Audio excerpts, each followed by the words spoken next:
Merci de nous rejoindre. 3 titres dans ce nouveau journal. En Côte d'Ivoire, la célébration du Maoulid, ou naissance de Mahomet, le prophète de l'islam. La cérémonie officielle s'est tenue hier à la grande mosquée de la Riviera Golfe dans la commune de Cocody. Thème retenu cette année 2020, contribution de l'islam pour des élections apaisées. Jeudi 29 octobre 2020, en Côte d'Ivoire, c'est le 15e et dernier jour de campagne électorale. Les populations, elles, sont appelées aux urnes le samedi 31 octobre prochain pour choisir leur président de la République. Enfin, 2 accusés condamnés à mort hier au Mali dans le cadre du procès des attentats de Bamako survenus en 2015.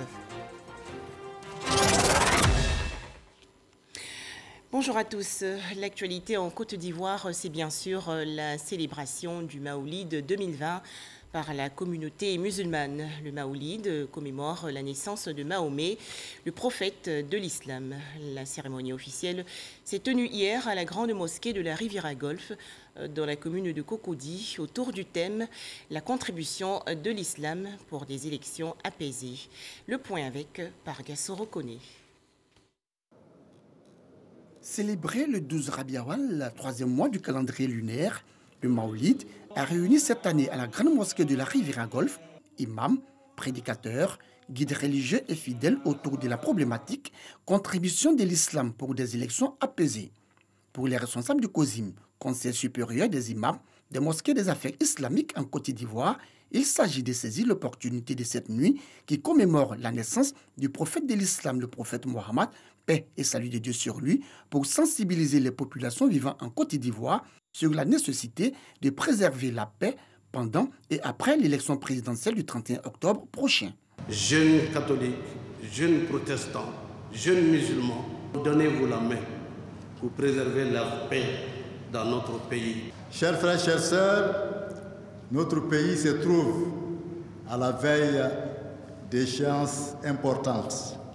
Il dépend de chacun et de chacune de nous que ces moments essentiels de la vie de notre chère Côte d'Ivoire soient des moments de quiétude et non des occasions d'attiser les haines. Cette nuit spirituelle a bénéficié du soutien du Premier ministre, chef du gouvernement, ministre de la Défense, Ahmed Bakayoko, représentant le président de la République, Alassane Ouattara. Le message du chef de l'État transmis par le ministre de la Sécurité, Vagondo Diomandé. Voudrais-je inviter, au nom de son Excellence, Monsieur le Président de la République, les éminents guides religieux ici présents à davantage de prières et d'intercession à l'occasion de cette importante nuit de la commémoration de l'anniversaire du prophète, afin que la Côte d'Ivoire, notre beau pays, traverse l'échéance du 31 octobre prochain dans la paix, la quiétude et la fraternité. Louanges, invocations, prières et bénédictions pour la cohésion, la stabilité et le développement de la Côte d'Ivoire. Des temps forts qui ont également meublé cette fête du Maoulid 2020, 1442 Égir. Des prières ont été dites également dans les mosquées des villes de l'intérieur du pays pendant cette célébration du Maoulid 2020. À Bouaké, dans la région centre, la paix était au centre du message des imams. Soro Corona de RTI Bouaké. La contribution de l'islam pour des élections apaisées, c'est le thème de la célébration du Maouloud 2020. Le Maouloud commémore la naissance du prophète de l'islam, Mahomet. À la mosquée Yassine, quartier Air France 3, le conférencier Ahmed Diabaté a invité ses coreligionnaires à éviter les propos haineux et la provocation, source d'affrontement. Toujours à Air France, l'imam Ouattara Makama a appelé les musulmans à faire de la cohésion sociale et de la paix une priorité pour une Côte d'Ivoire en paix. Les fidèles musulmans de la mosquée Taha ont décidé de marcher dans les pas du prophète Mahomet. À la mosquée Kafop du quartier Dar es Salaam, la paix, la cohésion sociale et le pardon ont été les vertus prônées au cours de cette nuit pour une élection présidentielle apaisée. L'imam Beman Traoré a appelé les musulmans à la tolérance, une qualité du prophète Mahomet.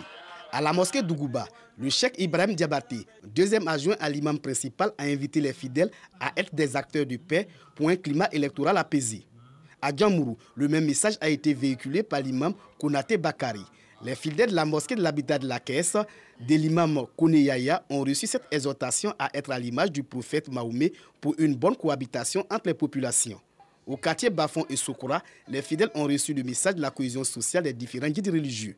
Les ressortissants du Niger, à travers leur chèque, ont également prié pour la paix en Côte d'Ivoire au cours de cette nuit du Maouloud.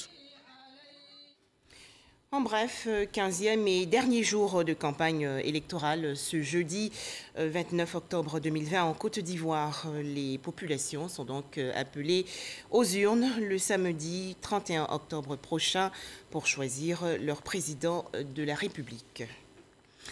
Commune de Trècheville, dans le district d'Abidjan, plus de 6000 chrétiens évangéliques se sont rassemblés hier pour prier pour la paix en cette période électorale 2020.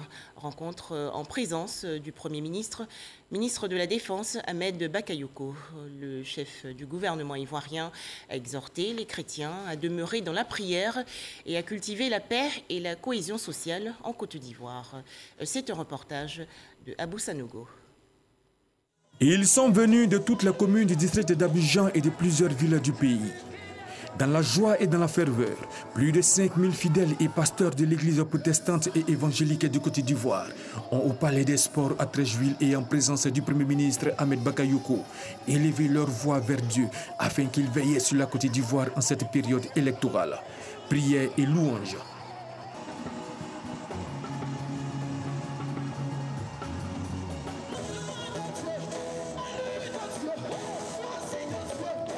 Tous ces hommes de Dieu ont tenu à implorer la faveur de Dieu pour la Côte d'Ivoire et prier pour des élections apaisées. Je refuse la guerre sur mon pays au nom de Jésus. Je refuse que le sang coule. J'annule tous les plans de déstabilisation contre la Côte d'Ivoire. Je déclare la paix, la paix, la paix au nom de Jésus. Nous avons prié pour rassurer tous nos fidèles, toutes les personnes qui vivent en Côte d'Ivoire, pour leur dire d'être tranquilles, il n'y aura rien. Le Premier ministre Ahmed Bakayoko s'est félicité de la forte mobilisation et a salué la contribution de la communauté évangélique à la paix et la stabilité en Côte d'Ivoire. En tant que Premier ministre, chef du gouvernement, ma mission, c'est d'assurer la paix, la sécurité, la joie de vivre, le bonheur de l'ensemble des Ivoiriens. Je ne peux que saluer la contribution exceptionnelle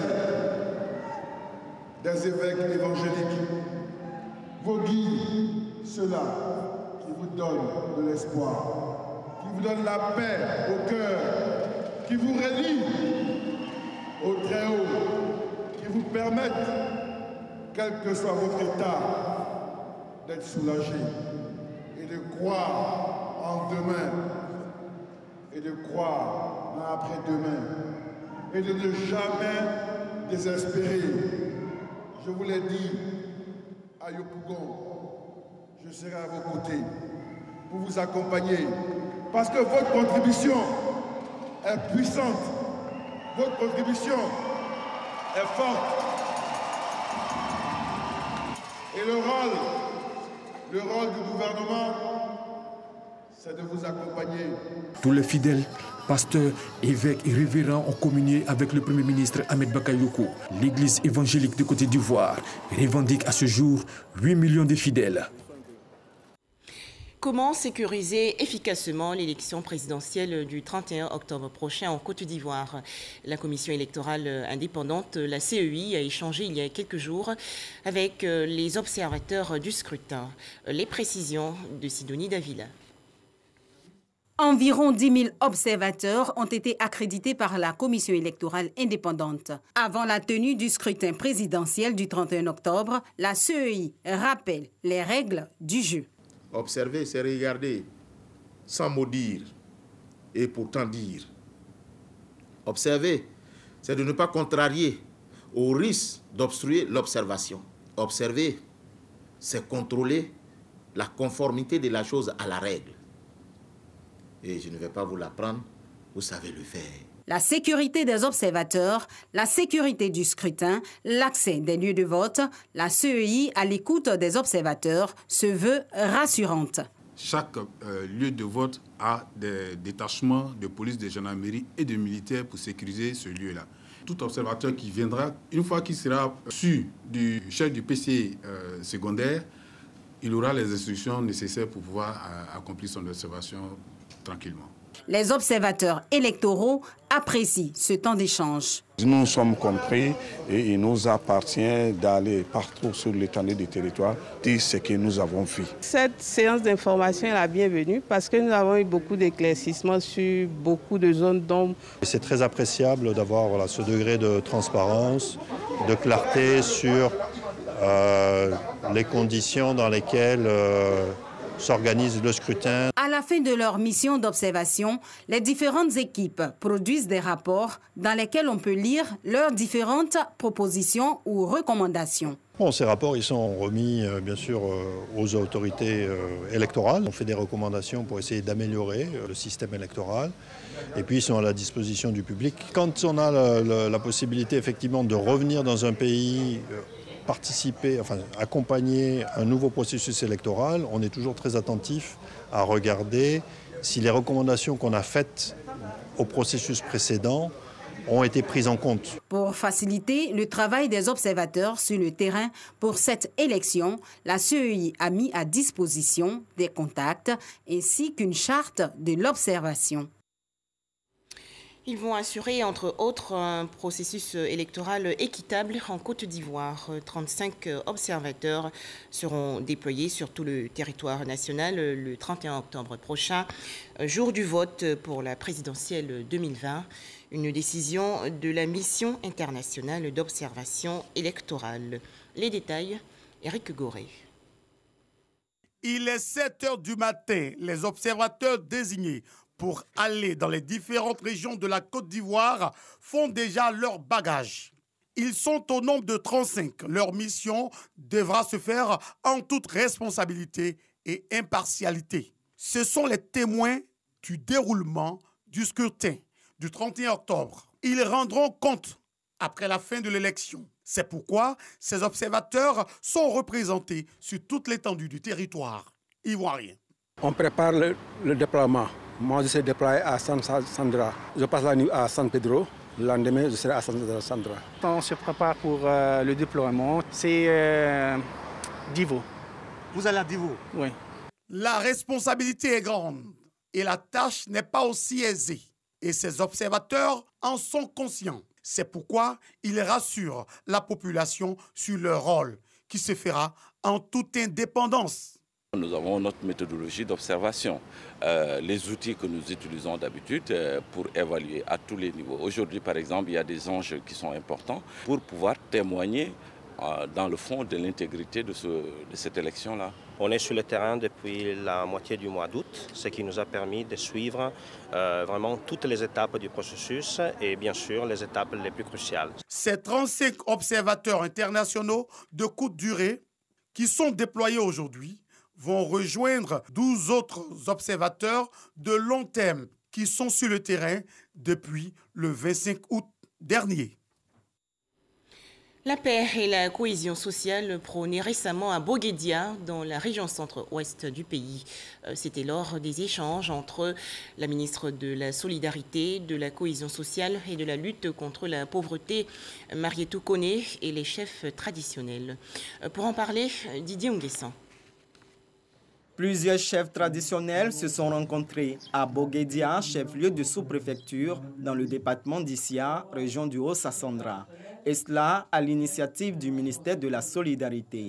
Cette tête couronnée bénéficie pour certains de maisons de chefs construites par le dit ministère, baptisées Centre multi-ethnique de médiation et d'arbitrage. Un cadre idéal pour dialoguer et régler les différends. L'objectif de ces travaux de Boguedia est de trouver des stratégies et des outils de prévention ou de résolution de conflits. Nous sommes venus partager notre expérience. Je suis heureux que Madame ait reconnu que nous sommes les pionniers et je suis véritablement heureux.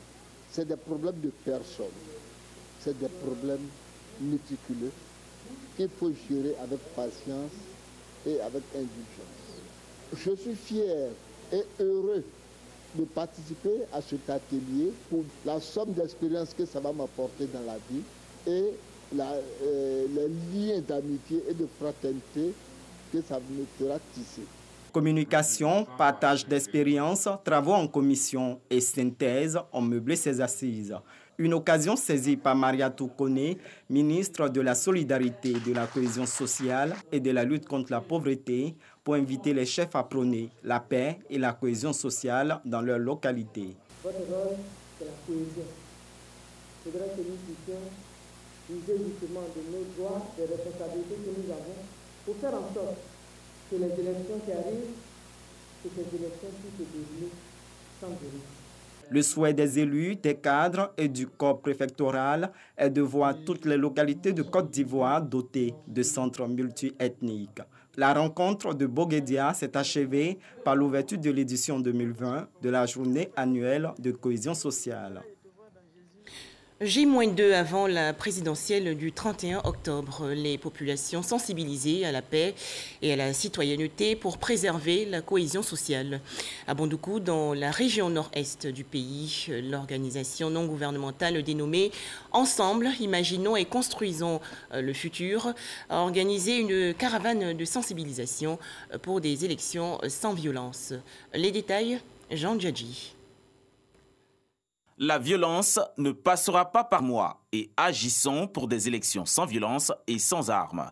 Voici les deux slogans de la campagne de sensibilisation pour une élection apaisée initiée par l'organisation non gouvernementale Ensemble, imaginons et construisons le futur dans la région du Gontougo.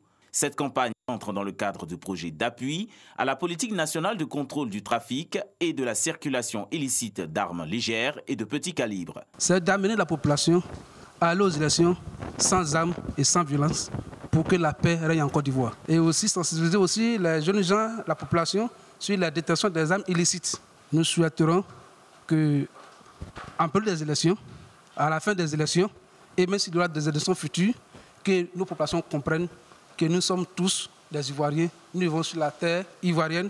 En prélude à l'élection présidentielle du 31 octobre, l'ONG EICF a procédé au lancement de ses actions terrain à Bondoukou en présence des autorités administratives et des leaders de communautés, ainsi que des représentants de la société civile et des partis politiques et groupements affiliés. Prévu sur une période de 4 mois, ce projet financé par l'Union européenne et porté par Cogenta Côte d'Ivoire ambitionne d'emmener la population à aller aux élections sans armes et sans violence pour que la paix règne en Côte d'Ivoire. Autre actualité, nous partons dans la région du Tonkpi, dans l'ouest du pays. 2 départements ministériels, notamment l'artisanat et l'économie, en collaboration avec la Confédération des PME, PMI du secteur bâtiment et travaux publics, ont rencontré récemment les acteurs du secteur de l'artisanat. Objectif, expliquer les décrets pris par le gouvernement pour promouvoir l'artisanat en Côte d'Ivoire. Les explications de Walter Amadou. Lassine Fofana est propriétaire d'un modeste atelier de réparation automobile situé au quartier Maroc de Mans. Ce technicien a un rêve, avoir un garage moderne.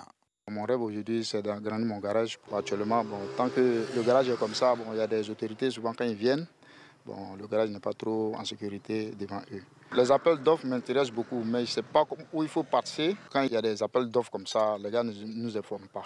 Voilà, parce que nous, on est un peu cachés. À l'image de Lassine, plusieurs autres artisans et marchands de divers articles qui exercent dans la capitale des 18 montagnes ignorent les dispositions prises par l'État ivoirien en leur faveur. Des avantages afin de leur permettre d'avoir accès au marché public et aux fonds pour le développement de leurs différentes activités, encore dans l'informel pour la plupart. Relativement à cette situation, la Confédération des PME-PMI du bâtiment et des travaux publics de Côte d'Ivoire s'est investie d'une mission, celle d'expliquer aux artisans les opportunités liées à leur secteur d'activité. L'État a décaissé des fonds avec le fonds PME et il y a près de 450 milliards à la disposition de ces entreprises. Les 150 milliards que l'État de Côte d'Ivoire vient d'encore donner, tout ça là pour pouvoir accompagner et les artisans et les entrepreneurs. Pour la Covid-19 aujourd'hui, c'est qu'il y a eu un assouplissement au niveau de la documentation qu'il fallait fournir. Les participants de l'étape de Mans repartent rassurés et confiants. Pour les appels d'offres, il y avait tellement de barrières. Les nouvelles dispositions sont les avantages que les entreprises peuvent avoir aujourd'hui. Et il faut dire que la présence du président aujourd'hui nous permet de nous mettre en confiance. Les artisans que nous sommes, il y a beaucoup qui sont dans l'informel. Mais je pense qu'au sortir de cette rencontre-là, je pense que vraiment il y aura beaucoup de changements. La région du Tongui compte environ 12 000 artisans qui contribuent à au moins 65% dans l'économie de cette région.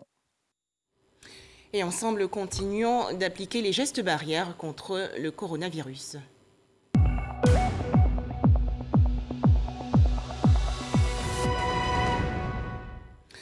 67 nouveaux cas de maladie coronavirus ont été enregistrés hier en Côte d'Ivoire par le ministère de la Santé et de l'Hygiène publique. Le pays compte actuellement 20 555 cas confirmés de coronavirus, dont 20 241 personnes guéries et 124 décès. Toujours au chapitre santé, découvrons cette thérapie médicale contre les cancers. Ce traitement est développé par le Centre national d'oncologie médicale et de radiothérapie Alassane Ouattara. Le CNRO a recommandé ainsi le sport aux personnes atteintes de cancer. Les explications dans ce reportage de Mamadou Kouassi. La cour du Centre national d'oncologie médicale et de radiothérapie Alassane Ouattara de Cocody, transformée en un centre de gymnastique. Une séance de fitness avec les malades du cancer et leurs parents. Ce qui marque la reprise officielle des activités sportives dans ce centre de référence. Une activité qui a réuni une centaine de patients de l'hôpital, mais aussi des personnes extérieures et des parents du malade. Une activité bien appréciée par les participants. C'est important parce qu'on arrive à éliminer des toxines du corps. J'ai eu un cancer du sein, j'ai fait l'opération. Maintenant, je dois faire la chimio, la radiothérapie. Donc chaque fois, il faut que je vienne faire le sport pour me retrouver. Parce qu'après la chimio, tu es fatigué. Donc il faut faire le sport. Tu ne peux pas rester les bras croisés pour te mettre dans ta tête que je suis malade, donc je ne fais rien, je ne peux pas bouger. Il faut que tu bouges. C'est d'abord pour les soutenir, puis de venir participer en faisant aussi du sport, parce que le sport est un facteur de santé, un facteur de rapprochement, pour montrer notre solidarité à toutes ces femmes-là qui sont victimes de cette maladie. Au cours de cette séance, ce sont plusieurs activités sportives qui ont été opérées. Un choix qui s'explique selon la responsable en charge du sport. Ça aide par rapport aux effets secondaires de la chimio. Il y a beaucoup plus de tolérance aux effets secondaires de la chimio. Il y a une régulation du poids. Et on peut le faire à la maison, seul, en regardant des vidéos, en dansant. Il faut à peu près 45 minutes d'activité à chaque fois. C'est depuis 2016 que les activités sportives ont été instituées dans le traitement du cancer. Et selon la directrice du centre, le sport arrive comme une thérapie. Il a été démontré scientifiquement que pratiquer régulièrement un sport, ça aide à réduire les effets secondaires de la chimiothérapie. Vous savez qu'on a beaucoup de malades qui sont sous chimiothérapie dans le cadre de leur traitement. Ça les aide à mieux supporter le traitement. Et de pratiquer régulièrement un sport, ça permet également, quand le traitement est fini, de réduire le risque de récidive. Et c'est pour ça que nous pratiquons le sport régulièrement ici. 2 fois par mois des activités de fitness et 2 fois par mois des activités de natation. Mais avec la crise de la pandémie à Covid-19, l'activité de natation a été arrêtée parce qu'on ne peut plus respecter les mesures barrières. Dans le cadre des activités d'Octobre Rose, en plus de cette activité sportive, le Centre national d'oncologie médicale et de radiothérapie Alassane Ouattara organise ce mercredi 28 octobre 2020 des journées portes ouvertes. cadre d'information sur la trichologie, spécialisé dans la prise en charge des cheveux et le cuir-chevelure. Il faut rappeler que le Centre national d'oncologie médicale et des radiothérapies Alassane Ouattara est spécialisé dans le traitement des personnes atteintes du cancer. Il y reçoit régulièrement des patients de la sous-région pour la chimiothérapie et la radiothérapie. Dans l'actualité nationale également, cette mission de sensibilisation dans la région nord, notamment dans le Tchologo et l'Abagoué. Les membres de cette délégation ont échangé récemment avec les personnes retraitées. Objectif, améliorer leurs conditions de vie. À noter que ces seniors ont aussi reçu divers dons. Kader Sogodougou de RTI Bouaké. Permettre aux retraités de la fonction publique de jouir pleinement de leur droit à la retraite et percevoir ce moment comme le début d'une nouvelle vie tout aussi meilleure. Une vision du gouvernement mise en pratique sur le terrain par la Caisse générale de retraite des agents de l'État, SEGRAE. Elle initie une tournée de sensibilisation à cet effet. Bondiali dans la Bagoué, Fekese-Dougou dans le Tchologo, les retraités et futurs retraités sont informés des réformes engagées. Il y a eu une réforme en profondeur du système de gestion des pensions publiques. Cette réforme a entraîné un changement notable. Cette réforme en profondeur a permis aujourd'hui à l'IPSEGRAE de payer les pensions de retraite avec une certaine régularité. Je dirais même une régularité certaine, puisque tous les 22 du mois, nous commençons le paiement des pensions de retraite sur toute l'étendue du territoire national. Le délai de traitement des dossiers pouvait durer très longtemps, 3 à 4 mois, 6 mois. Aujourd'hui, à moins de 10 jours, le dossier est entièrement traité. D'hier à aujourd'hui, les choses ont visiblement changé. Je suis allé à la retraite fin août 2020. J'ai reçu ma lettre de radiation et je n'ai pas effectué de déplacement du tout sur Abidjan. Tous les documents ont été téléchargés sur mon espace fonctionnaire. Et c'est ainsi que j'ai constitué tout mon dossier. Je l'ai fait partir à Abidjan. Et depuis fin août, il y a eu mon dernier salaire de fonctionnaire.